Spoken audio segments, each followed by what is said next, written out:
Mari kita mulai dari ciri yang pertama. Ciri pertama dari hubungan yang autentik itu adalah tidak basa-basi dan dangkal. Sekali lagi, ciri pertama dari hubungan yang autentik atau hubungan yang sejati itu adalah tidak basa-basi dan dangkal.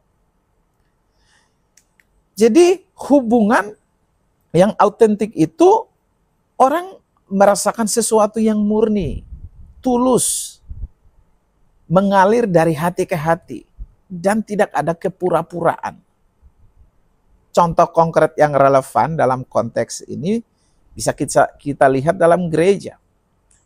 Misalnya dalam gereja hubungan antar jemaat, terutama dalam persekutuan atau kelompok kecil. Misalnya, dalam sebuah kelompok doa di gereja, hubungan yang autentik ini tercipta ketika setiap anggota dapat saling berbagi beban hidup mereka tanpa merasa malu atau takut untuk dihakimi.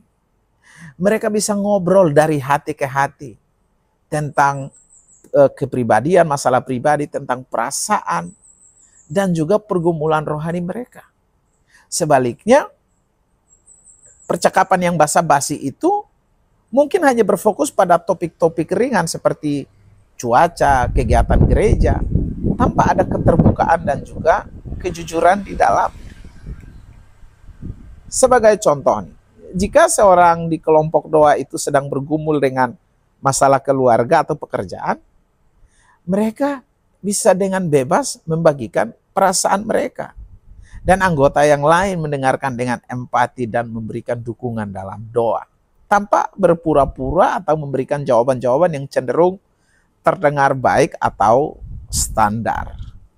Nah, buat kalian yang sudah bertahun-tahun ada di gereja, coba ambil waktu sebentar dan evaluasi hubungan yang kalian bangun di dalam gereja kalian.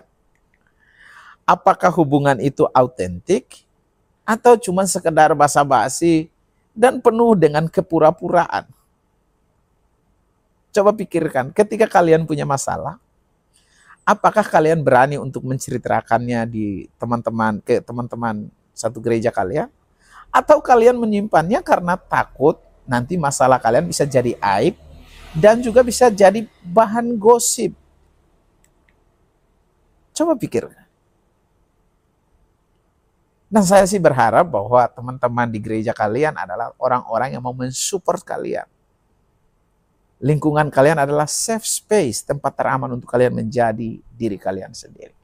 Jadi, authentic relationship ini terjadi kalau kita bersikap jujur tentang diri kita sendiri apa adanya. Kita membagikan hal-hal yang menyakiti perasaan kita.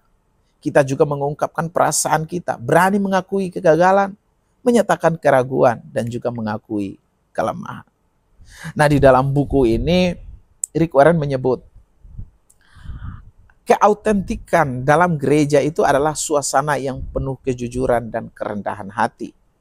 Bukan kepura-puraan, sandiwara, permainan politik, atau sopan santun palsu dengan pembicaraan yang dangkal.